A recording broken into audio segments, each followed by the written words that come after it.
Okay, आज हम लोग भगवान राम के बारे में डिस्कस करना चाहते हैं ना। लगभग सभी बच्चे आ चुके हैं, मोस्ट ऑफ द आ चुके हैं। तो मैं सुन रहा था कि जो ये वैकुंठा क्लासेस है काफी टाइम से चलती आ रही हैं और बहुत अच्छी प्रोग्रेस है। बच्चे बहुत कुछ लर्न भी कर रहे हैं, सीख रहे हैं। एंड सबके तिलक भी लगे हुए हैं। It's a good news. मतलब तिलक जो है, जो बचपन से लगाता है तिलक, उसका एक अपना महत्व है तिलक का। भगवान उसको बहुत पसंद करते हैं तिलक लगाना। तो एनीवे, तो आज हम लोग रामायण या राम भगवान के बारे में चर्चा करने वाले हैं।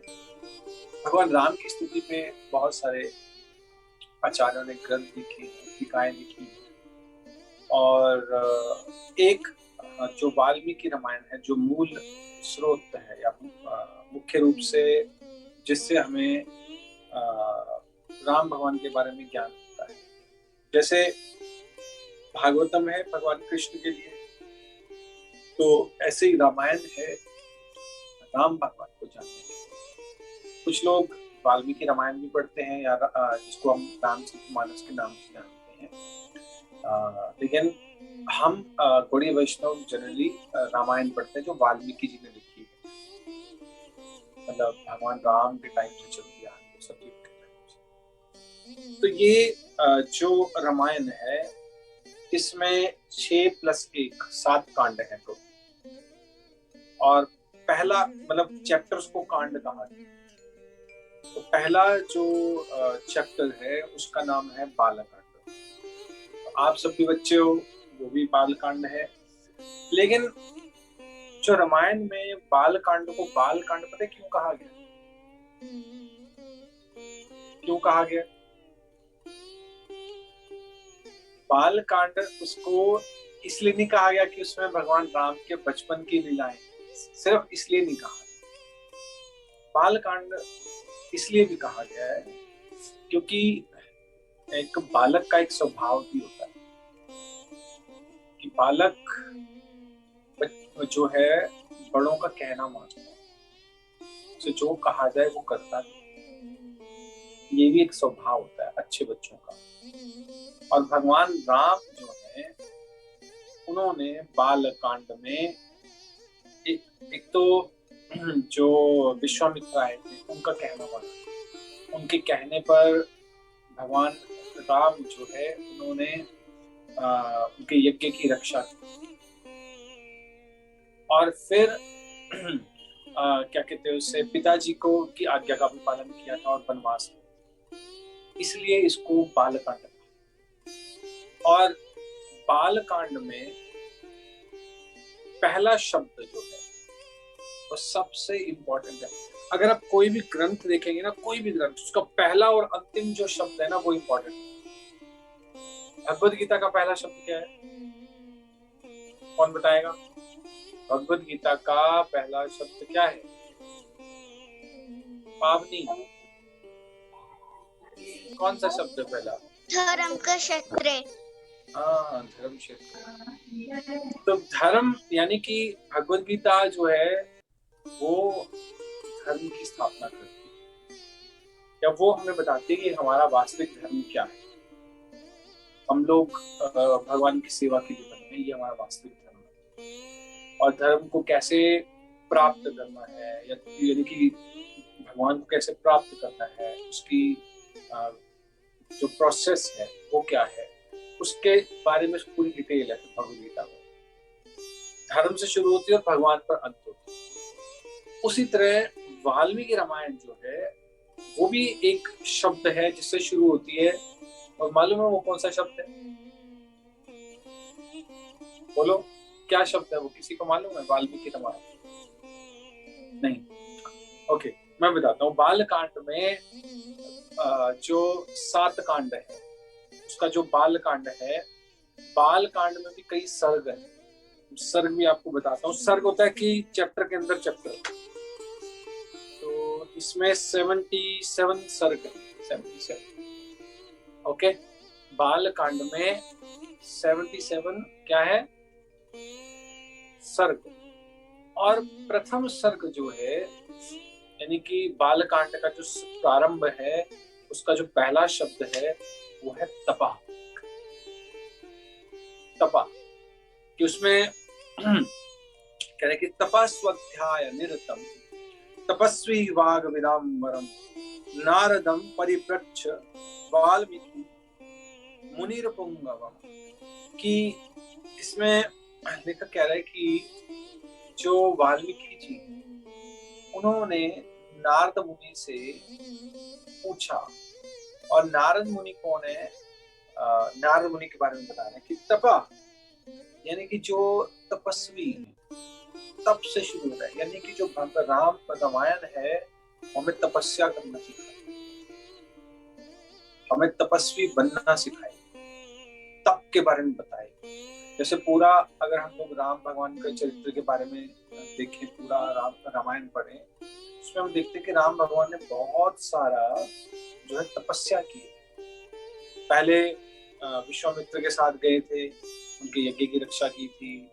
फिर उसके बाद राम भगवान को वनवास मिला, फिर रावण का वध किया। तो ये सारा तपस्या से शुरू हो रहा है हमारा। तो भगवान ये जो रामायण है इसमें तपस्या करना सिखाते हैं कि मनुष्य जीवन जो है तपस्या के लिए बना है। हमें कभी भी आलसी नहीं बनना चाहिए, मेहनत करनी चाहिए, भगवत भक्ति करनी चाहिए, धर्म का पालन करना चाहिए। पेरेंट्स जो भक्त हैं, वैष्णव हैं, उनकी आज्ञा का पालन करने के लिए हमें मेहनत करनी चाहिए। कभी भी उसमें क्या कहते हैं, उसे निग्लेक्ट नहीं करना चाहिए। वैसे भी बच्चों में बहुत सारी एनर्जी होती नहीं होती है। कभी हम इधर भागते हैं, कभी उधर भागते हैं, कभी ये करते हैं, कभी वो करते हैं, उछल कूद करते हैं। उसी तरह राम भगवान से हम सीख सकते हैं कि अपनी जो हमारी एनर्जी है उसको किस प्रकार से हम लगाएं।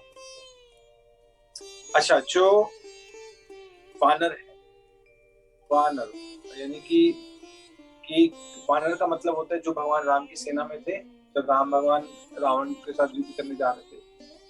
तो अयोध्या एक तरफ है ना, और दूसरी तरफ श्रीलंका है। बीच में अयोध्या जो है सुग्रीव और वाली रहते थे और वानर रहते थे, जो भगवान राम ने सहायता ली।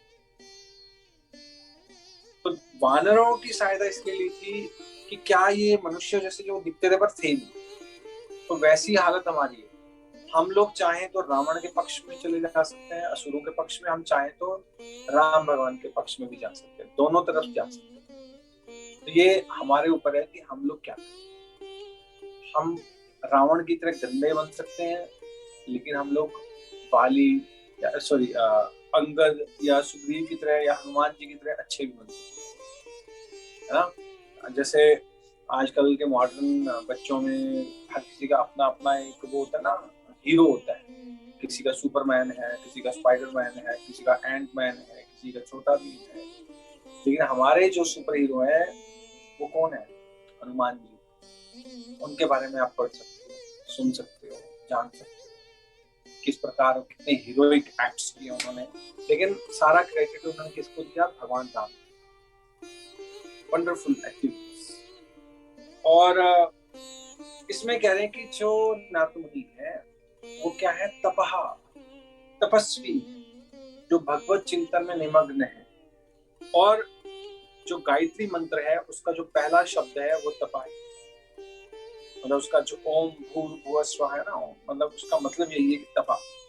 स्वाध्याय कि उन्होंने क्या किया है, नारद मुनि ने तपस्या की है। तपस्या का मतलब होता है कि वो कार्य करना जो हमें पसंद नहीं है तब भी कर,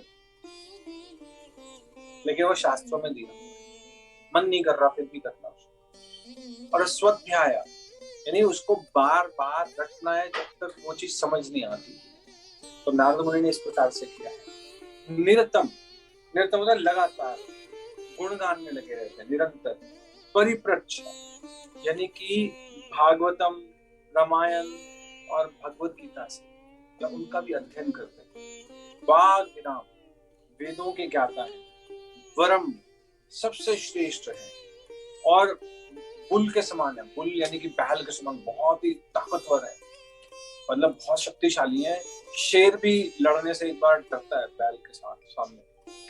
तो ऐसे व्यक्ति से जो है वाल्मीकि जी किस क्या पूछ रहे हैं कि मुझे आप बताइए। नारद मुनि को कह रहे हैं, नारद का मतलब होता है जो ब्रह्म का ज्ञान देकर अज्ञान मिटाए।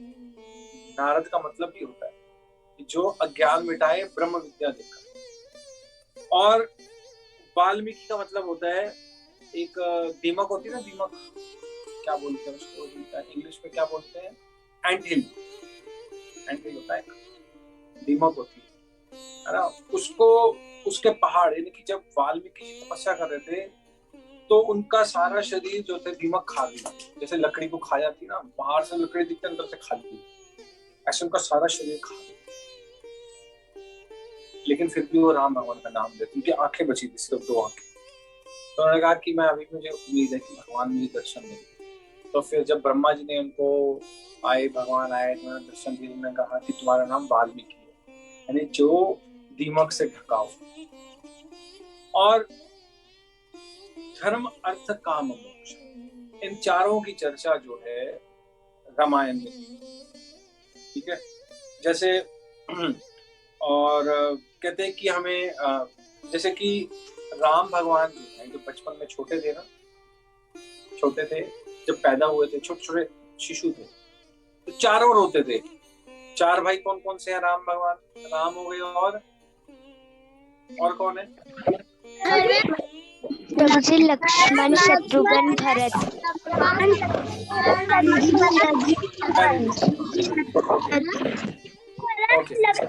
लक्ष्मण भरत शत्रुघ्न। हाँ, राम, देखो, राम, भरत, लक्ष्मण एंड शत्रुघ्न। अच्छा, ये जब राम भगवान प्रकट हुए थे ना, तो सबसे पहले राम भगवान प्रकट हुए, ये तो सबको पता है ना। दूसरे नंबर पे कौन था? नंबर पे भरत, तीसरे पे लक्ष्मण, और चौथे पे शत्रुघ्न। लेकिन हम लोग जब आप मंदिर जाओगे ना, तो आपको जो मिलेगा ना, राम, लक्ष्मण, सीता और हनुमान के विग्रह मिलेंगे, भरत और शत्रुघ्न के नहीं मिलेंगे। राम मंदिर जाओगे ना, राम लक्ष्मण कहते हैं, देखा है ना। राम मंदिर गए तो राम लक्ष्मण के जो है ना मूर्ति होती है, राम लक्ष्मण के विग्रह होते हैं, उनकी पूजा होती है। क्यों? ऐसा क्यों है? तो जब राम, लक्ष्मण, भरत, हनुमान और शत्रुघ्न प्रकट हुए थे ना, तो चारों रो रहे थे, चारों, कोई चुप ही नहीं कर रहा था। तो राम की जो माता है उनका नाम है कौशल्या, पता है किसी को? पता है ना? यस प्रभु जी। और की माता का नाम क्या है? भरत की माता का कैकई। और लक्ष्मण और शत्रुघ्न की सुमित्रा। अब ये चारों बालक जो है ना अलग अलग रूम्स में थे। यानी राम जो थे अपनी माता कौशल्या के पास थे, ओके। लक्ष्मण और शत्रुघ्न इकट्ठे हैं, दोनों भाई हैं, ये अपने रूम में अपनी मैया के साथ थे, सुमित्रा के साथ। भरत अपनी मैया जो कैकई है उनके साथ थे, ओके। चारों रो रहे थे, कोई चुप ही नहीं कर रहा था। तो ये जो सुमित्रा है, इसने क्या किया, दोनों बच्चों को चुप कराते हुए ना महल में ऐसे चक्कर लगा रही थी, घूम रही थी कि बच्चा चुप हो जाए। जैसे बच्चों को गोदी में लेके चुप कराते ना, बच्चा चुप हो जा। दोनों बच्चों को बेचारी चुप करा रही है, सुमित्रा तो चुप नहीं हो रहे थे। तो चुप कराते यहाँ राम भगवान रो रहे हैं, वहां लक्ष्मण भरत रो रहे हैं। तो राम चुप कराते ना कौशल्या के कक्ष में चली गई सुमित्रा, दोनों बच्चों को लेके। और उन्होंने गलती से क्या किया, लक्ष्मण को राम के साथ सुला दिया। गलती से क्या किया, राम के साथ किसको सुला दिया? लक्ष्मण को। लक्ष्मण और राम दोनों चुप हो गए, शांत हो गए। लेकिन शत्रुघ्न अभी भी रो रहे थे। अब जैसे ही सुमित्रा ने लक्ष्मण को उठाया, फिर सारे रोने लगते, तीनों बच्चे। तो उन्होंने वापिस लक्ष्मण को वहीं राम के साथ ही सुला दिया। फिर मैं बताऊंगा इसका महत्व क्या है। फिर वो चुप कराते शत्रुघ्न को ले गई, चुप करा रही, हो नहीं रहा था। तो वो सुमित्रा जो है वहां चली गई कैकई के कक्ष में। तो कैकई के कक्ष में जब गई तो वहां पर कैकेयी जो थी वो चुपका रही थी, भरत को चुप नहीं हो रहा, तो भरत के साथ जैसे ही शत्रुघ्न को लेटाया वो भी चुप हो गया। Okay, clear? तो ये ना दो सेट बन गए, राम लक्ष्मण का सेट बन गया, मतलब कपल जोड़ा बन गया एक, है ना, और शत्रुघ्न और भरत का जोड़ा बन गया। तो यहाँ दोनों चुप हो गए, वहां दोनों। अब जो सुमित्रा का जो त्याग है वो यहाँ पर देखने को मिलता है कि सुमित्रा ने अपने दोनों बच्चों को उन दोनों के पास छोड़ दिया। देख रहे हो, इसको कहते हैं त्याग, इसको कहते हैं तपस्या। उनके अपने बच्चे थे, दो बच्चे थे, लेकिन दोनों बच्चों को उन्होंने क्या किया, दोनों माताओं के पास छोड़ दिया कि चलो बच्चे जो है चुप रहेंगे, शांत रहेंगे। Okay, clear? इतना समझ आ गया? यस हाँ, अब ये बताओ मुझे, राम जो है धर्म का प्रतीक है, धर्म, ठीक है? राम किसका प्रतीक है? धर्म का। हाँ, लक्ष्मण जो प्रतीक है अर्थ का प्रतीक है, अर्थ। ओके, लक्ष्मणो लक्ष्मी संपन्न, ये रामायण में लिखा हुआ है कि लक्ष्मण क्या है? लक्ष्मी संपन्न, यानी कि अर्थ मतलब होता है पैसा। ओके, इकोनॉमी, अर्थ मतलब इकोनॉमी, अर्थ मतलब पैसा, जैसे अर्थशास्त्र कहते हैं। तो धर्म के साथ अर्थ रहता है, धर्म के साथ अर्थ रहता है। हाँ, और काम मोक्ष, काम का मतलब होता है शत्रुघ्न, यानी इच्छाएं। शत्रुघ्न जो है इच्छाओं का प्रतीक है, काम। और भरत क्या है? मोक्ष का प्रतीक है, यानी जो हमारा प्रयोजन है, हमारा एम है कि हमें कैसा भक्त बनना है। भरत की तरह भक्त बनना है, जैसे भरत में दूर रह के भी भगवान की सेवा की, वैसे हमें वैसा भक्त बनना है। तो ये धर्म, अर्थ, काम और मोक्ष, ये चार चीजों की चर्चा जो है वेदों में है। इन्हीं चार चीजों की चर्चा रामायण में, और इन चार चीजों को रिप्रेजेंट करते हैं राम, लक्ष्मण, भरत और शत्रुघ्न। यानी राम हो गए धर्म का प्रतीक, लक्ष्मण हो गए अर्थ का प्रतीक, ओके, और शत्रुघ्न हो गए इच्छाओं का प्रतीक, जो हमारी डिजायर्स होती हैं।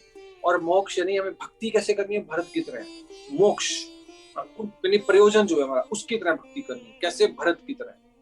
अब ये चारों जो थे, राम अलग पैदा हुए, है ना, धर्म और मोक्ष अलग पैदा होता है, लेकिन धर्म, पैसा जो है और इच्छाएं जो है इकट्ठे पैदा होती हैं। Okay, understand? इच्छाएं क्या है?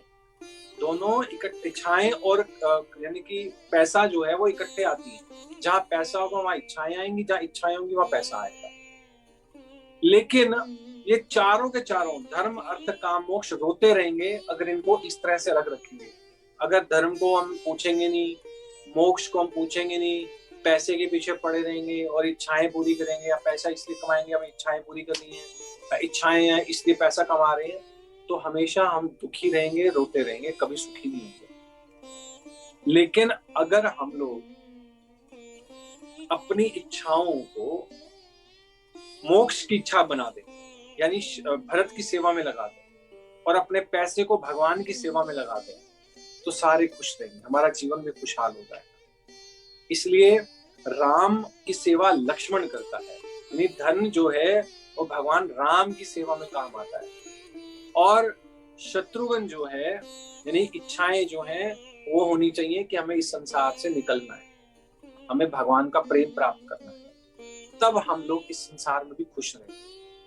अगर हमारी इच्छा है कि मैं बहुत बड़ा आदमी बनना है, बहुत सारे पैसे कमाने हैं और यही रहना है, बस यही कुछ है, फिर हम दुखी रहेंगे। लेकिन अगर हमारी इच्छा है कि हमें भगवान को प्राप्त करना है और भगवान की सेवा में हम भगवान का पैसा लगाएंगे, तो खुश रहेंगे। तो ये रामायण की मोटी मोटी जो है टीचिंग्स है, बेसिक यहाँ से शुरू होती है, बालकांड से, धर्म, अर्थ, काम, मोक्ष, तपस्या से शुरू होती है। इसका पालन जो है, इन चीजों का पालन तपस्या से होता है। अगर कोई तपस्या नहीं कर सकता या त्याग नहीं कर सकता, तो वो ये नियम जो है या इस प्रकार से सफल नहीं हो सकता और खुश भी नहीं रहेगा। खुश वही रहेगा जो तपस्या करेगा और इस प्रकार से करेगा। ठीक है, तो ये रामायण की टीचिंग्स हैं। और भी बहुत सारी चीजें हैं, बहुत सारी स्टोरीज हैं रामायण में। आगे जब विश्वामित्र राम भगवान को अपने साथ ले जाते हैं कुछ दिनों के लिए, तो फिर वहां पर बहुत सारी स्टोरीज सुनाते हैं राम भगवान। ताटका आती है और बहुत सारे असुर आते हैं, उनके बारे में बताते हैं। गंगा नदी की स्टोरी बताते हैं, त्रिशंकु की स्टोरी बताते हैं। बहुत ब्यूटीफुल है। तो ये आपके टीचर्स जो है, मेंटर्स आपको बताएंगे ये सारी। आज के लिए मैं बस इतना ही आपको कहूंगा कि आप इस तरह से धर्म अर्थ मोक्ष को याद रखना है। जब भी राम को देखना है तो देखना है कि वो धर्म है। जब भी लक्ष्मण को देखना है तो देखना है कि हमने भी ये धन है तो पैसे से इस भगवान की सेवा करनी। और जब भी शत्रुघ्न को देखना है तो कहना है कि ये इच्छाएं हैं, ये सिर्फ ये इच्छा करने की हमें संसार से निकलना है, भगवान की सेवा करनी। कैसे सेवा करनी है? भरत की तरह सेवा करनी। Okay, thank you. Hare Krishna. Hare Krishna प्रभु जी, धन्यवाद। हरे कृष्णा। प्रभु जी, धन्यवाद। हरे कृष्ण प्रभु।